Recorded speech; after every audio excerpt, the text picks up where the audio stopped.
simple way para bigla niyang maramdaman ang halaga mo.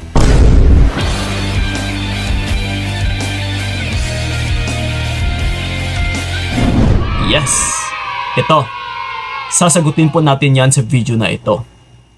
Na kung nasa situation ka man sa ngayon, na hirap, na yung tipong hindi mapaliwanag yung nararamdaman mo, mabigat, no, na-stress ka, nadidepress, hindi ka makatulog, no, ng maayos, and hindi ka rin makakakain ng maayos, nabalisa ka, or kahit saan ka man naroroon is parang lumulutang ang iyong isipan. Well, ito mga utol, kapag ganito na po yung estado, no, or ng situation mo ng iyong sarili sa ngayon, is meron ka po diyang kailangan itigil. Ibig sabihin, there is something na you need to stop.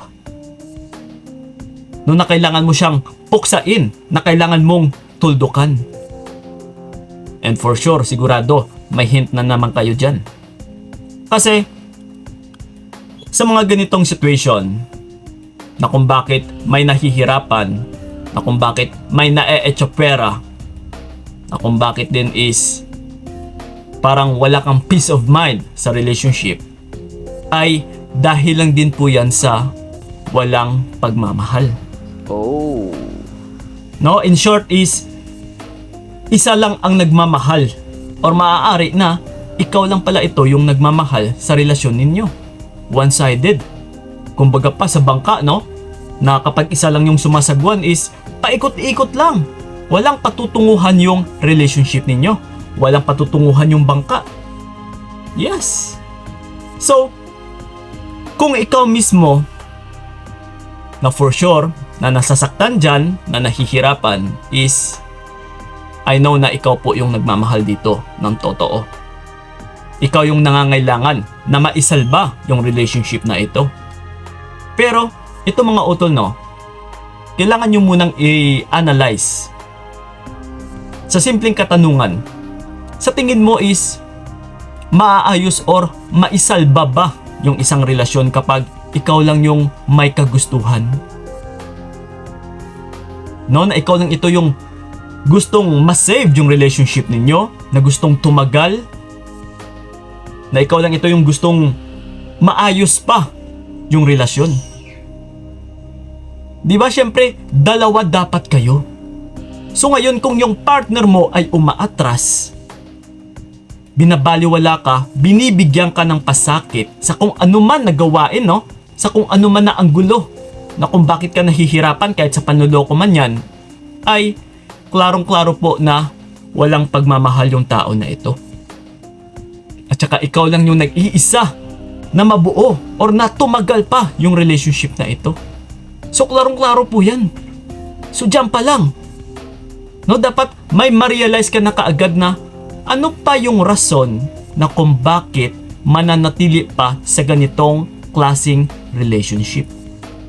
So ang ibig kong sabihin, utol, is yung tinutukoy ko kanina na kailangan mong may itigil ka, na kailangan is meron ka talagang ihinto, no, na gawin, na gawain.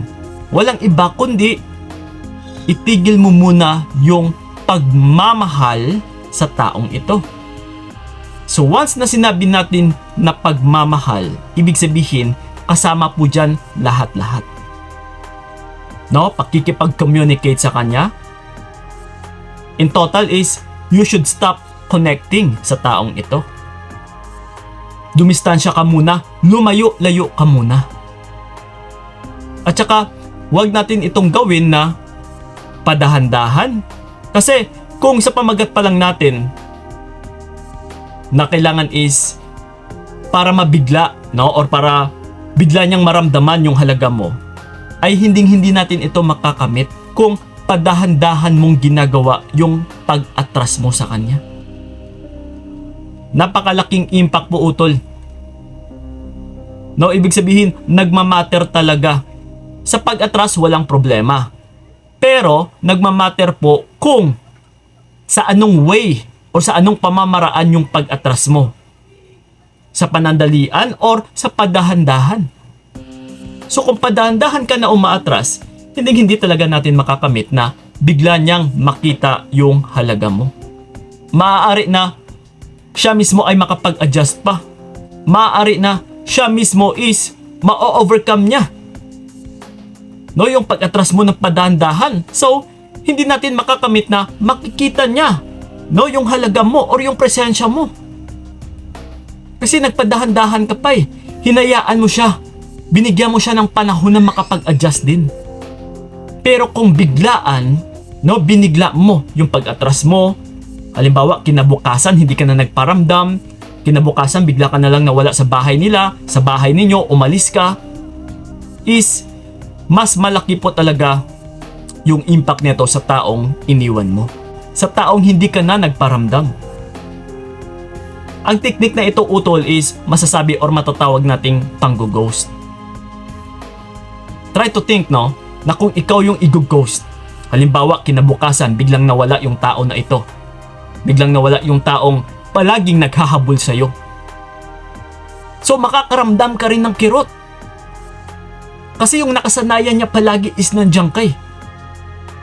Yung nakasanayan niya kasi palagi is iniintindi mo lang siya, kumakapit ka pa rin, or may takot kang mawala siya. So yun ang pagkakaalam niya. Yun ang nakasanayan niya. Pero pagdating ng isang araw, kapag nawala ka, ay sadya, no, sigurado na hahanap-hanapin niya po yun. Makakaramdam talaga siya ng sakit. Maaapektuhan talaga siya na, uy, teka lang, bakit bigla na lang nawala, no? Hindi ko na nagpaparamdam, hindi ko na ma-reach out, at saka hindi niya na rin ako kinikibo. So, pang-ghost na technique ito. So, kung ikaw din naman, nag-ghost, di ba masasaktan ka talaga?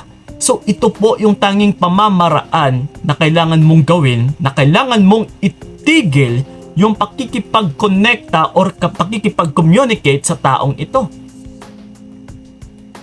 Yes, i-ghost natin siya. Ibig sabihin, umatras tayo ng wala nang pasabi. Hindi pwede na yung ikaw na nga yung binabaliwala dito and then ikaw pa yung humahangad na ma-win back mo yung taong hindi naman seryoso sa relationship ninyo. Nawala namang pakialam sa'yo.